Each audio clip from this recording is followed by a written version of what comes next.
So we are reading from the second canto of the Srimad-Bhagavatam. We're continuing in the 10th chapter. The 10th chapter is called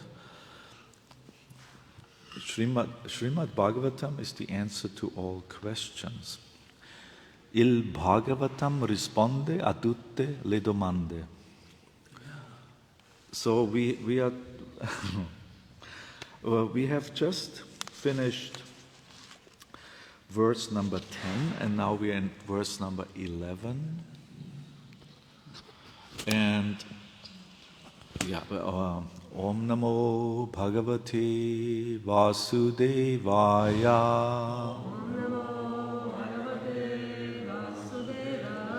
Om Namo Bhagavate Vasudevaya. Om Namo Bhagavate Vasudevaya.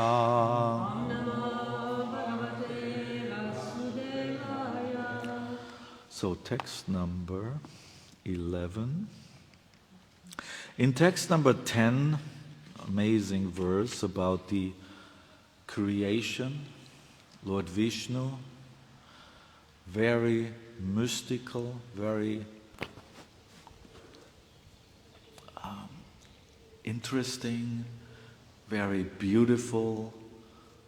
Lord Vishnu lies down in a slumber, so much better than NASA's explanation and NASA's photos and NASA's, right? Big Bang explode. Lord Vishnu, mystic slumber. The universes come out of his pores, many, many universes. And in each universe, he enters, again he lies down. Lotus sprouts, Brahma appears completely. Where am I? What's going on? Somehow he dives down in the stem, as far as I understand. He dives. Cannot feel. I don't know what. I better go up again. Turns around, goes up again, sits down, probably in lotus position, and hears from the heart, from inside and outside, I presume, 2 syllables, ta-pa, ta-pa, ta-pa. And it says Lord Vishnu reveals in his heart, in Brahma's heart, now it's time to bring forth everything. Life forms, planets, suns, moons. If there's such a thing as a moon, as Srila Prabhupada explains in several passages, that the suns, there's only one sun, and the moon is also just the moon is reflecting and all the other stars are reflecting, so they're all basically moons. Or some, in one of the Sanskrit verses in the 10th canto, where these planets are explained, they are called, in German we say Himmelskörper, that means bodies in space. There's an English term for that, I forgot it now. Not luminaries. Satyanarayana Prabhu, help me out here. In the Gita, actually, in the Bhagavad Gita, where the moons and the stars are explained, there is a body, heavenly bodies. They're all heavenly bodies. So beautiful, such a beautiful vision, such an emotionally rich vision of the universe. Nothing mechanistic. It is everything governed by governed by persons. It's all personal. In every, when the Bhagavatam sees the sun, it doesn't see hydrogen burning up, or like Elon Musk. Elon Musk is worried about the sun, right? He was asked recently, Elon, why do we have to go to Mars? Why? He said, because the sun will burn out. That means sun, no more light, no more heat. And then the reporter asked, when is that going to happen? He said, in 748,000 years. Then the reporter said, why do we have to worry about it now? It's a good question. Yes. Do you know why Elon Musk is called Elon? Yeah. His father is from South Africa, and his father was a great fan of a German rocket scientist, one of the probably the best rocket scientist in the world ever, since, I mean not ever, but the last 100 years. His name is Wernher von Braun. Have you heard of Wernher von, no? Wernher von Braun? He developed the rocket that the Nazis used to shoot into London, the V2 Schneider. And Wernher von Braun, he wrote a science fiction novel, sci-fi science fiction novel.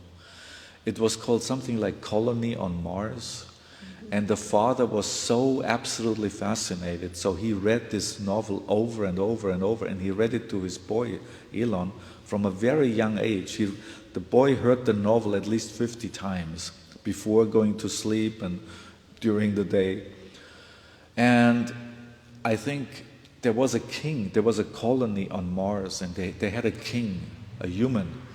And I think you can guess what the name of the king was of the colony on Mars. Elon.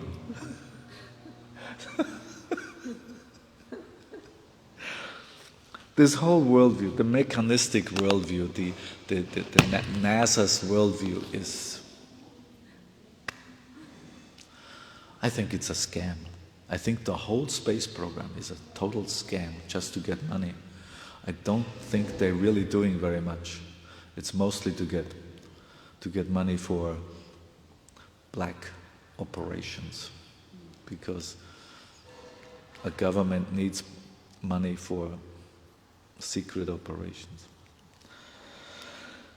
This description of space, one second, this description of space is so much better, so much nicer. So we are very happy with it, Satyanarayana Prabhu.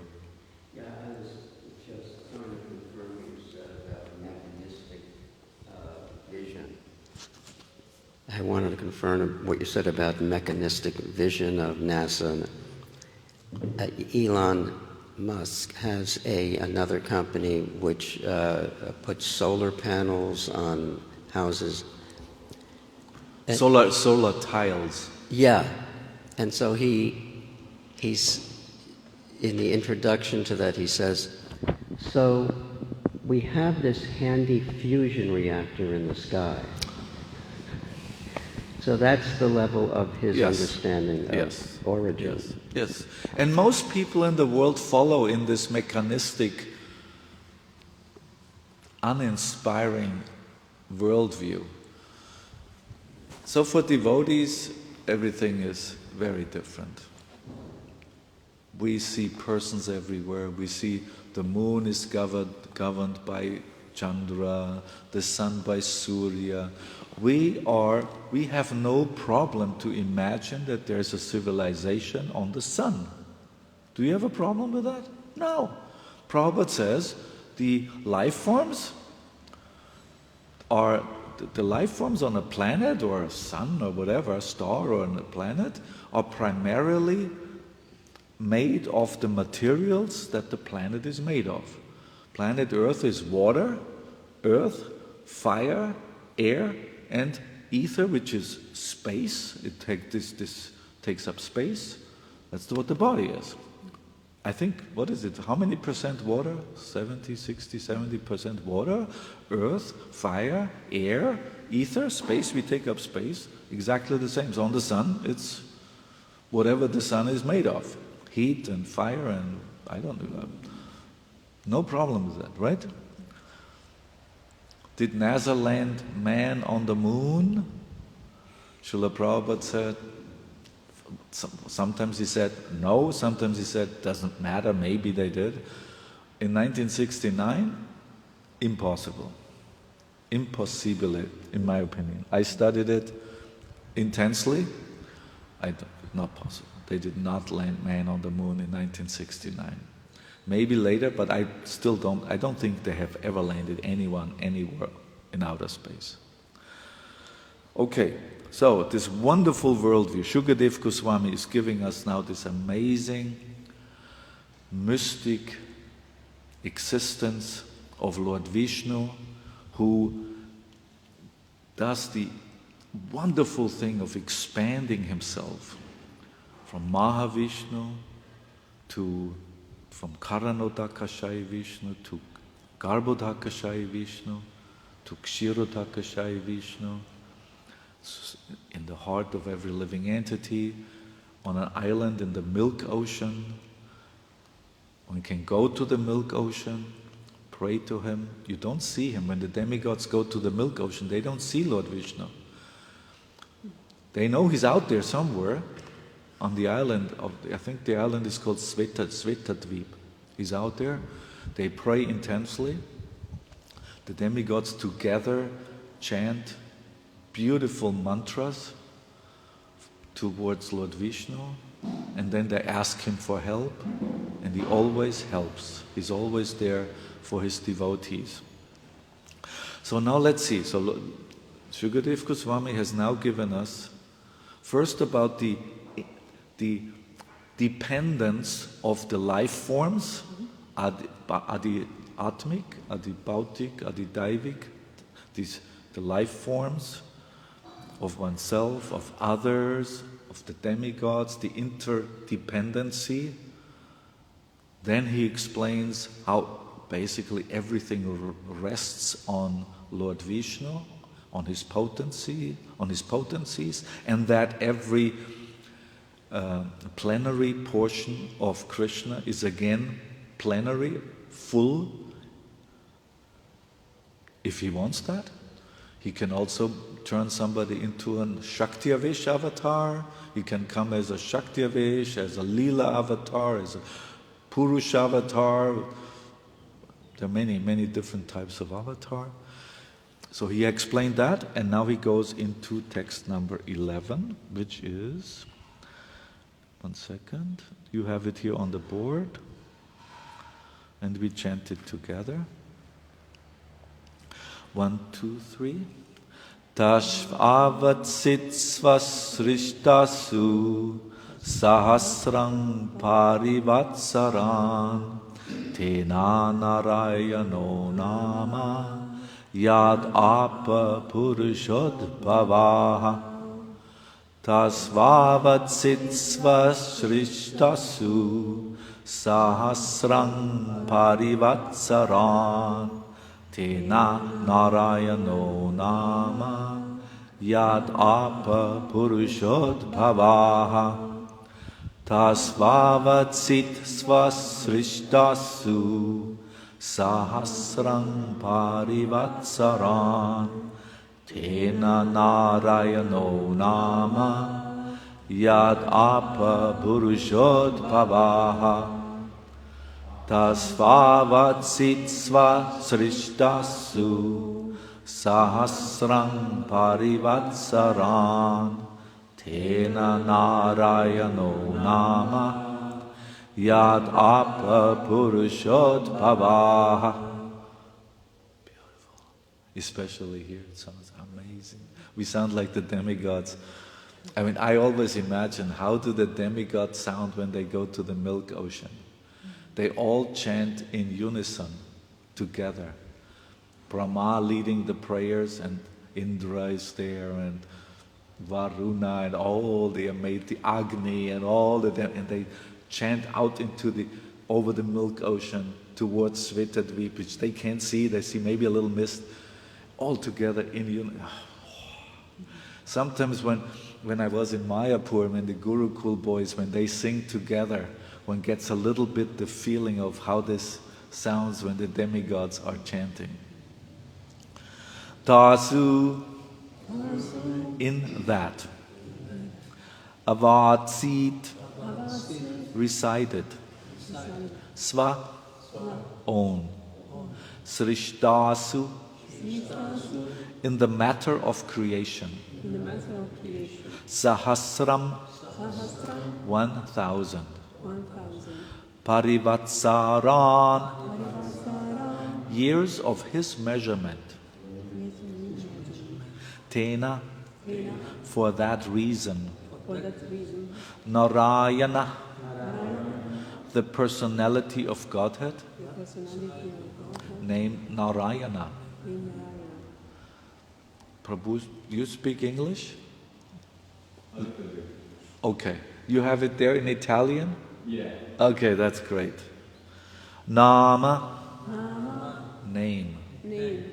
Yat, because.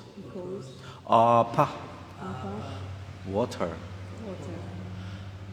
Is that the normal word for water? It is? Āpaḥ? What do we say in India when we pani? We say pani, pani, limbu pani. Āpaḥ, water. puruṣodbhavāḥ, emanated from the Supreme Person. So I read it first in English and then in Latin. In Italian, sorry. I studied a little bit of Latin in school, so I know. So it's very helpful. When one knows Latin in Europe, this is amazing for translation, because not most, but a lot of words in German, in Swedish, it's all Latin. It's all Latin. There's so many Latin words. A little bit of Greek, but Greek and Latin are also related. So I always wanted to learn Italian, but when you don't live in Italy, it's tough. If I would live here, after I think 1 year, 2 years, I would be able to say something in Italian.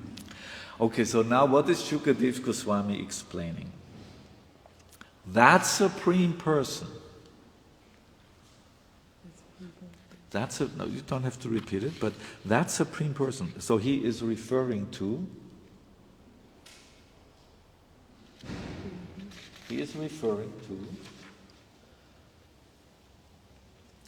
I read the translation from the last verse. After separating the different universes, the gigantic universal form of the Lord, Mahavishnu, which came out of the causal ocean, the place of appearance for the first Purusha avatar, entered into each of the separate universes. How does he do that? He's there. He enters into each one.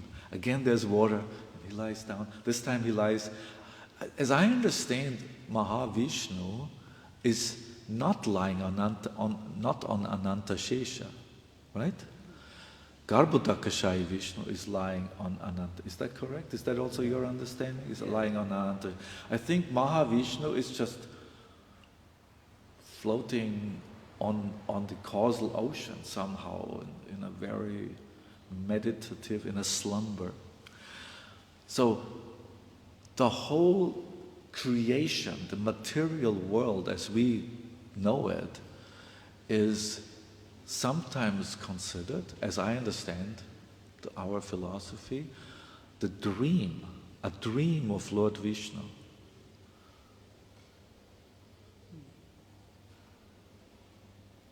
It's really amazing. When we analyze this, what's really where we are now in the material world. But actually we are not. We are right now in the spiritual world. Actually, we are in the spiritual world. Are we? Do you feel it? Totally. In the presence of Srila Prabhupada, in the presence of the deities, presence of devotees. When I'm in the temple, the 2 hours and 2 or 3 hours in the morning, especially during the reading and the kirtan, and I don't think I've ever felt any anxiety or fear or worries or something. It's just like gone. When then afterwards I go out, even if it's, to my office or something, I can get a little, but in the temple, which is the center of the dham, no worries. Vaikuntha. So he says that first the Purusha avatar entered into each of the separate universes, desiring to lie on the created transcendental water, Garbhodaka. And now this verse, that Supreme Person is not impersonal, and therefore is distinctively a nāra, or person. Therefore, the transcendental water created from the Supreme Nara is known as Nāra. So Lord Vishnu, this is now referring to, I would assume, Garbhodakashaya Vishnu, right? Clearly, Garbhodakashaya Vishnu lies down on Ananta Shesha. There's something with perspiration also. Is that also in that? I think so. Or is that Mahavishnu? That's Mahavishnu. But still, the water is created by Garbhodakashaya Vishnu. Whether it's perspiration or whether he just says, for Lord Vishnu, this is like water, ocean. There it is. I'm desiring to lie down. Okay, I would like to lie down there. Ananta Shesha comes, makes a beautiful bed. Wonderful. And now he's like, so therefore the transcendental water created from the Supreme Nara, from the Supreme Person, is known as Nāra. The first A is long, Nāra. And because he lies down on that water, he is known as Nārāyaṇa. So I presume that ayana must mean something like,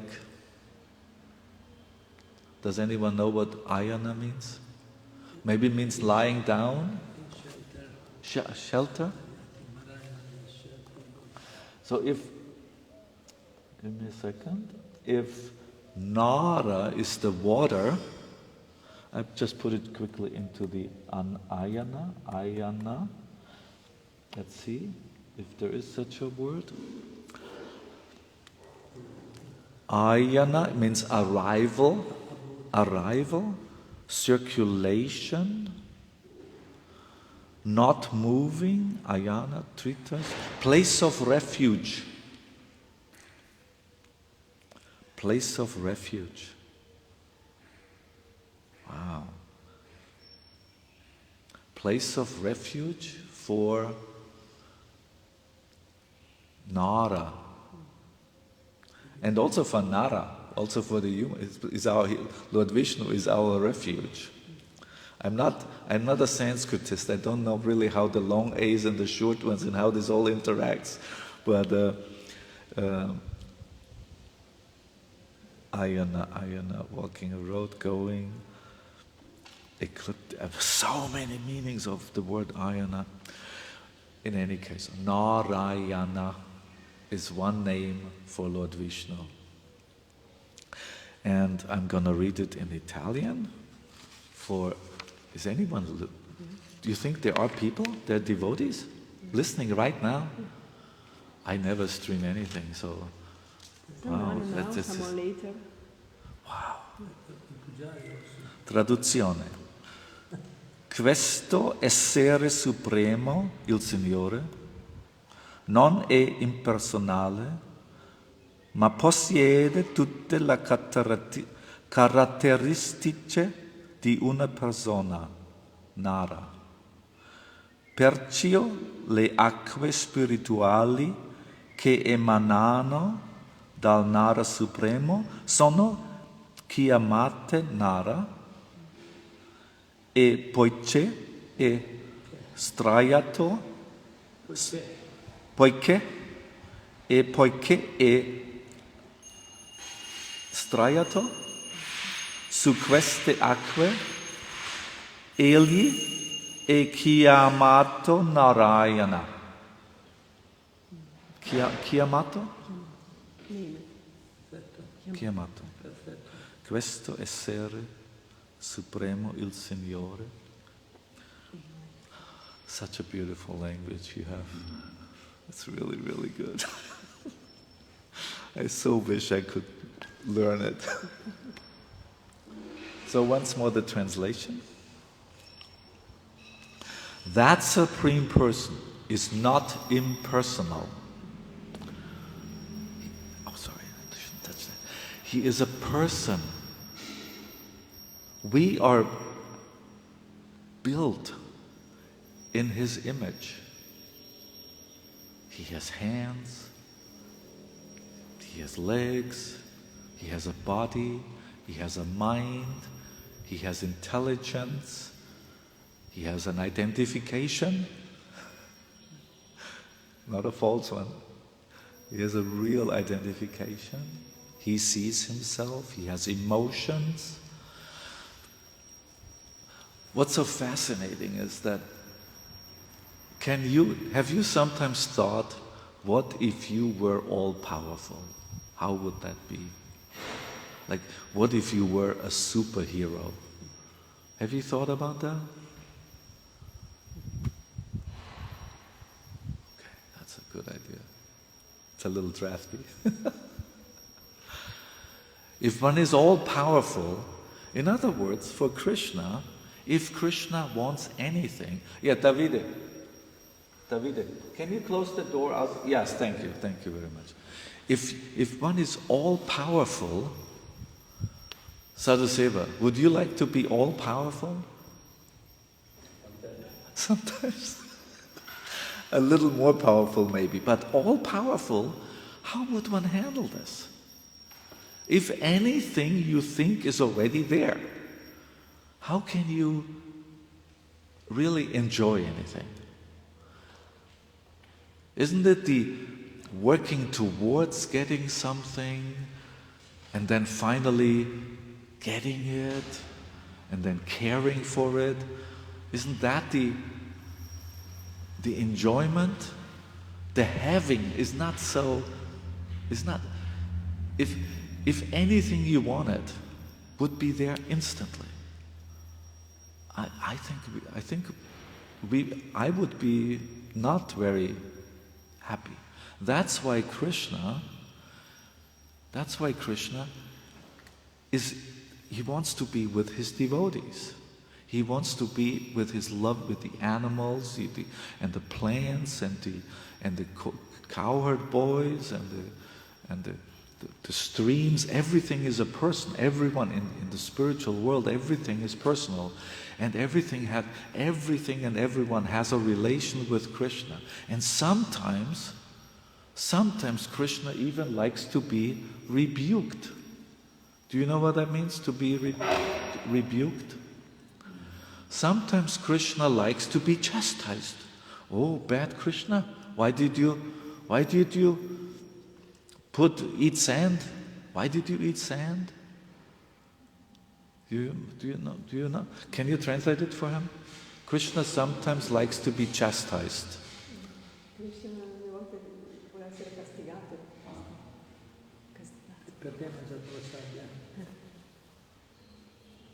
When he steals the butter. What are you doing? He's a little afraid. Krishna likes these emotions. These are, a life without emotions. What is that, right? So Krishna is a person. We say that. It's actually not that he is also a person. He is the person. We are also persons. We are little persons. He is the epitome, the totality of person. Absolutely personal. That Supreme Person is not impersonal. It's so important. It's so important. And it's also so, for Srila Prabhupada, there is one theme that comes over and over and over and over in his lectures, in his purports. What is that? Mayavadi. What is a Mayavadi? A Mayavadi is somebody who thinks that when Krishna comes into the material world, he is under the laws of material nature. He is basically one of us. And Prabhupada makes it so clear that this is not the right way to see things. This is actually offensive. They are spiritualists. They consider transcendentalists because they are thinking about God, the Supreme, coming to the material world, but their conclusion is wrong. Right? It's a real problem. Very unfortunate. The Mayavadi class of transcendentalists, a very unfortunate group of people. They will have to become personalists. They have to go away from this idea that Krishna comes in here and is controlled by whatever, by laws of nature, by Maya, it can be an illusion. No, Krishna is not impersonal. When he comes, he is never in illusion. We are generally almost always in illusion, unless we are in Krishna consciousness. These moments of Krishna consciousness, that's when the illusion goes away a little bit. But we have to be patient, because the veil of illusion is gradually going away, right? As we progress in Krishna consciousness, there's less of the illusion, less of the Maya, less of the obsession to control, because that's why we are here. We want to be controllers, right? We want to control. And it takes many it can be fast, but generally it takes many lifetimes to realize, to come to this understanding. I should not control. I want to be totally controlled by Krishna. And Krishna loves to control us, actually. Krishna loves to help us, to guide us. I tell you, I mentioned it 2 days ago, 3 days ago, when I spoke. I had this epiphany of how Super Soul works. So I was in Sweden at the temple, New Radhakund, and my daughter got a little cupboard in her room, and then there were some stickers on it and they wouldn't come off, so I needed acetone. You know what acetone is? Acetone? Acetone? Acetone? Acetone to clean. So I said, okay, my dear daughter, I go to the workshop, which is at the other end of the temple, of our compound, to the workshop to get acetone, to get acetone. So I walk, and while I'm walking, I'm almost at the workshop. New Radhakund is surrounded by forest. So I hear in the distance, I hear a forest machine. You know, the machines that grab a tree, and then, unbelievable machines. And I hear it. And I'm always a little anxious, because I always wonder when they're going to come and take down all the trees just around the temple, which will, I'm not afraid of it, but it's going to be a major change in the landscape. So I thought, so when I hear a forest machine, I usually go there and I ask the driver, the machinist, I said, are you coming to? They usually say, no, we do it here. So I wanted to, okay, I hear this machine, I want to go to this machine. I'm going to get the acid. I forgot all about the acetone. I'm going to now follow my ears, and I go into the forest. What do I see? I see a yellow-red plastic band around a tree. I don't know if you're familiar with this, but almost all paper is Swedish trees from Sweden. Cellulose.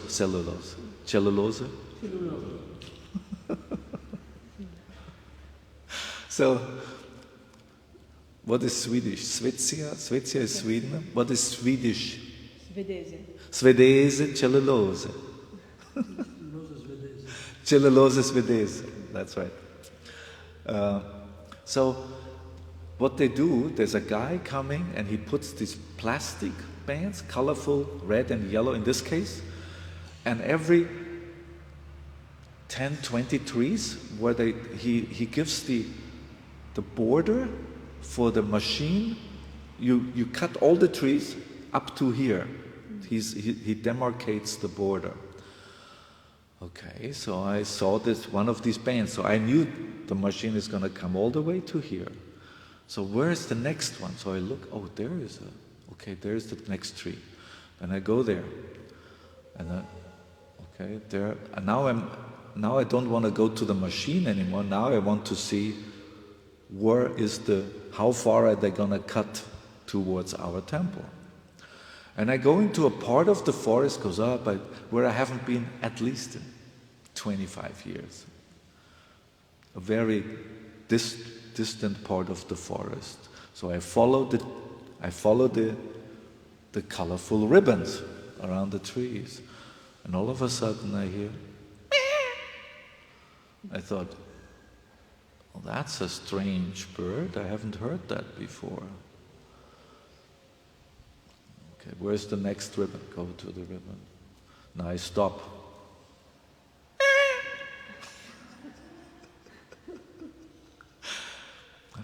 What is that? And I look.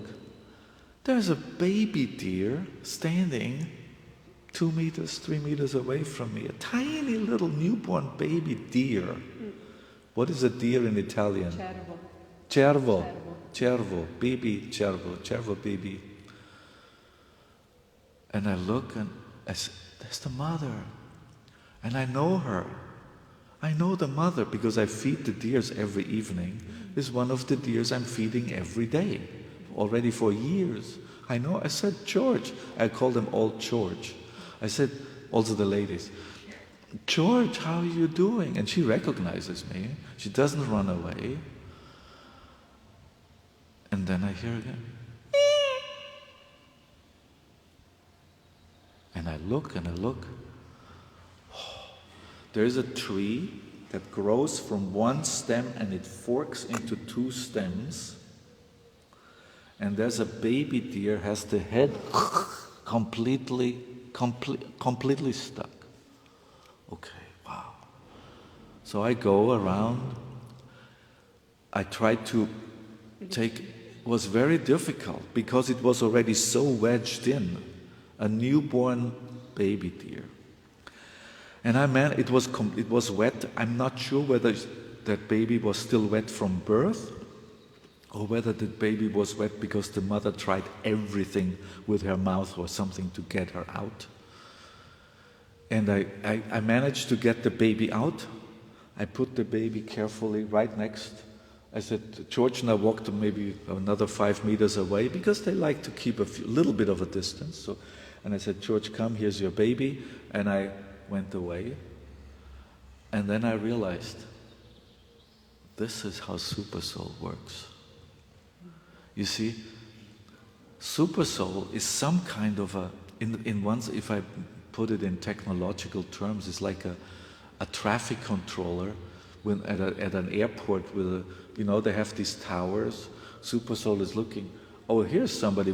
I want to save this baby deer. who could I use for this? Oh, here he is going to the workshop to get acetone.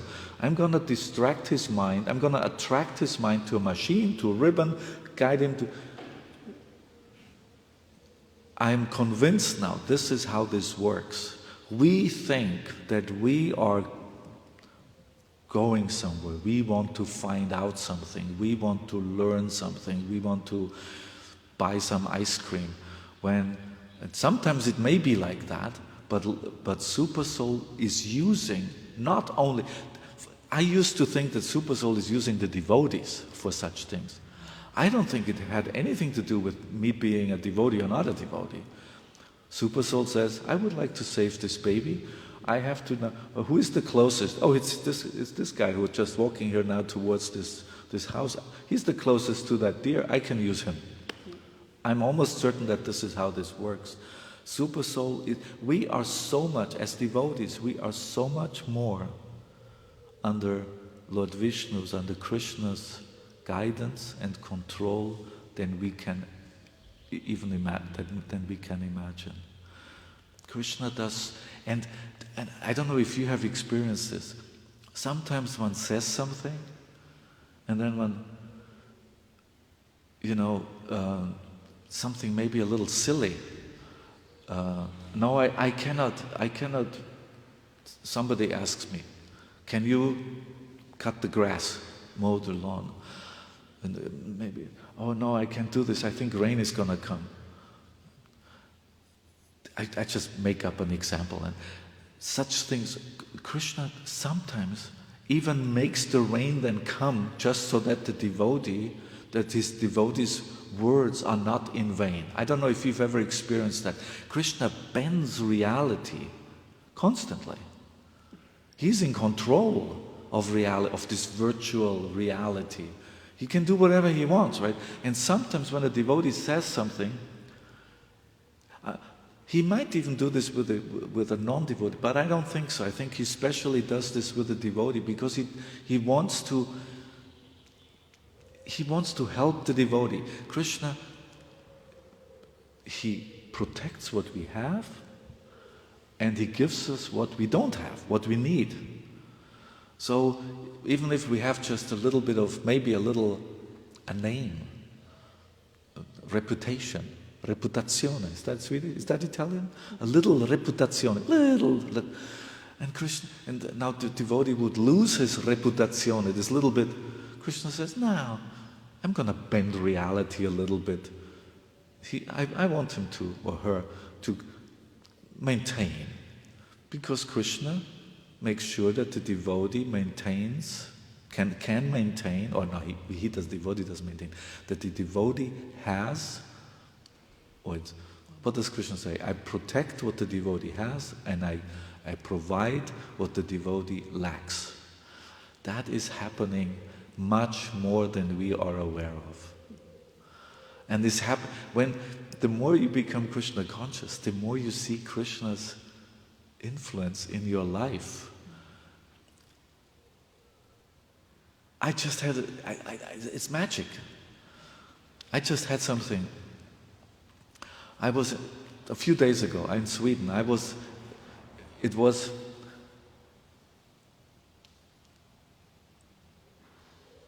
Ekadashi? I think it was Ekadashi. No, it wasn't that near Charlie Ekadashi. It was a day, maybe 2 weeks ago. And I come to the prasadam room after the morning program, and there were avocados. There were 3 avocados left on the prasadam table. And I thought, because I usually don't eat avocados for some reason, and I thought, you know what? Today I would like to eat an avocado. That would be really nice. So I go there, and the avocado is filled with cream cheese. And I thought, okay, let me just check. I take a wooden spoon, I shouldn't do that, but I took a little bit of the cream cheese and I tried it, and it was extremely salty. Extremely salty. I thought, okay, I don't think I can take it. So I gave up on the idea. Then I watered some plants, in the temple, I'm looking after 2 really big planes. These are my babies. The goldfish and the deers and the squirrels and the pigeons and the woodpeckers. We have 3 squirrels, 7 deer. Now, that baby that I cranked out is now this big and comes every day. I'm feeding him. He's a boy, feeding him every day. It's far out.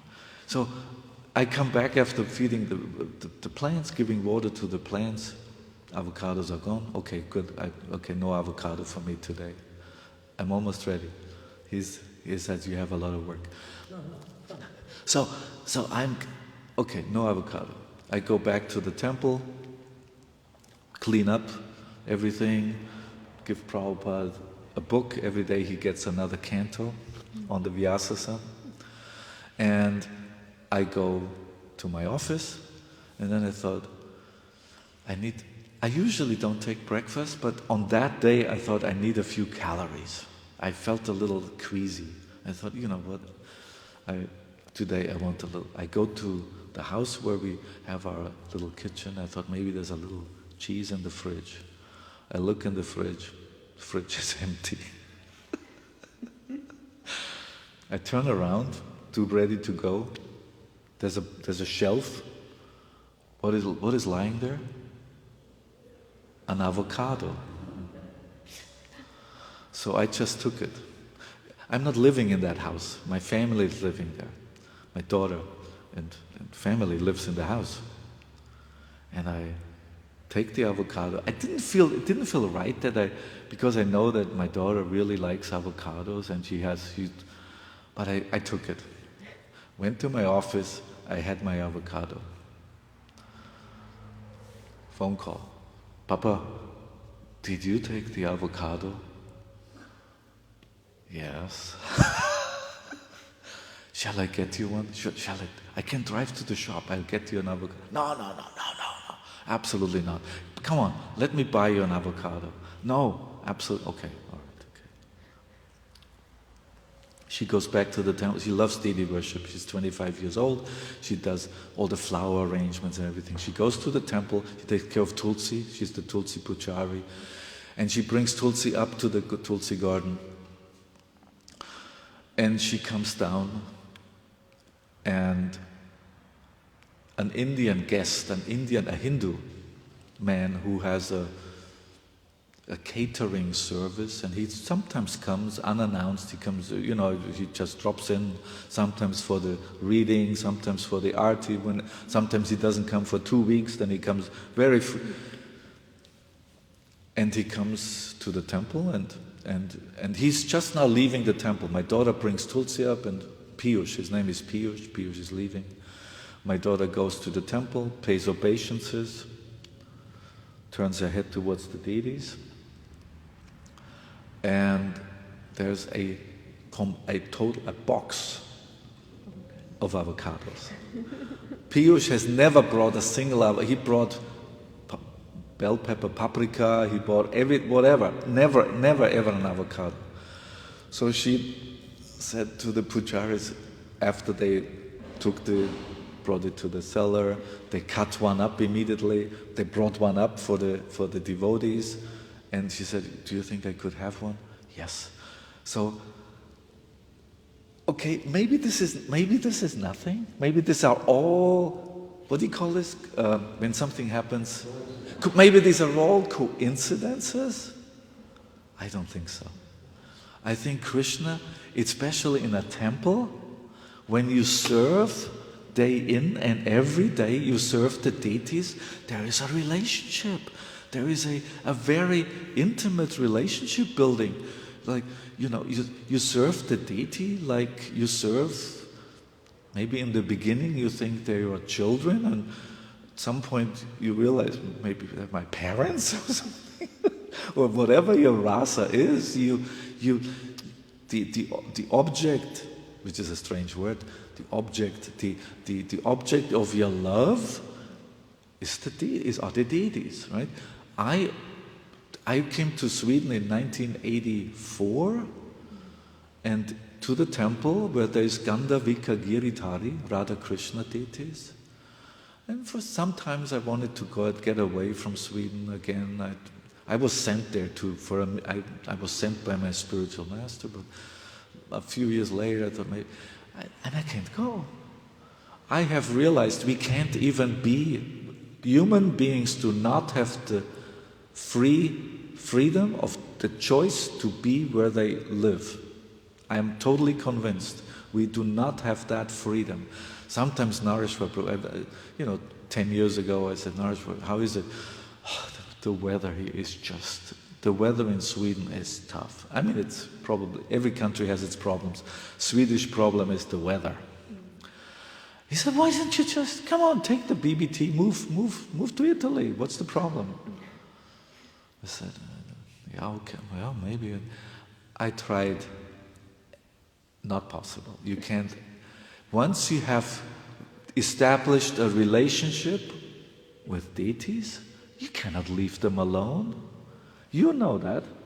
You are here. You have a relationship with this place. Would you want to go somewhere? Would you want to be anywhere else in the world? I am so happy and so grateful that I can be at this temple where I am, despite 6 months of snow and hail and rain and etc. bad weather. Doesn't matter. I'm so happy that Krishna kept me there. Now I appreciate it. I wouldn't want to be anywhere. I don't even leave the temple anymore. I don't even go. I have a car, but I actually don't even need it anymore. I sometimes drive the car just so that the motor is not going bad. So that's what happens. And so Krishna is not impersonal.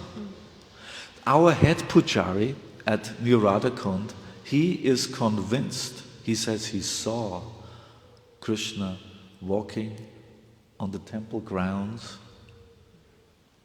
at night time. I have not seen. He's a very serious devotee. He says he knows. He saw Krishna walking. He sometimes comes off the altar and walks around on his grounds. It's his dham. It's New Radhakund dham, as we call it. And then he goes back. Krishna can do whatever he likes, right? So the deities are not impersonal. They're persons. Yesterday I had an incredible moment. I think one can say that. I had a very emotional moment with Sri Srigonita. It's not always happening for me. It's not that every temple where I go, I have, where you say, really, there were 30 seconds where I was emotionally, I don't know how one calls this, overwhelmed. And I have it with the deities, especially the deities who you have a relationship with, but even here with Sri Srigonita, who I met for the first time directly here. I've never been here to your wonderful temple. But so that's how Krishna is. That Supreme Person is not impersonal. I'm stopping now. That Supreme Person is not impersonal and therefore is distinctively a nāra or person. Therefore, the transcendental water created from the Supreme Nara is known as Nāra. And because he lies down on that water, he is known as Nārāyaṇa. And now I read it once more in Italian. I was so inspired by Vaisheshika Prabhu this morning. He read the Nectar of Devotion. He tried to read it in Italian. I thought, why am I not doing that? It's such a great idea. Questo essere supremo, il Signore, non è impersonale, ma possiede tutte le caratteristiche di una persona nara. Perché o perciò? Perciò. Perciò le acque spirituali che emanano dal Nara Supremo sono chiamate Nara.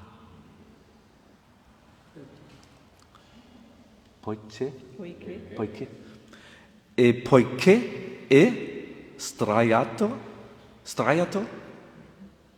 su queste acque, egli è chiamato Nārāyaṇa. Srila Prabhupada ki jai, Sri Shigonitai ki jai, Srila Prabhupada ki jai, Srila Prabhupada ki jai, Srimad-Bhagavatam ki jai, Gaur Premanande Hari Hari Bol.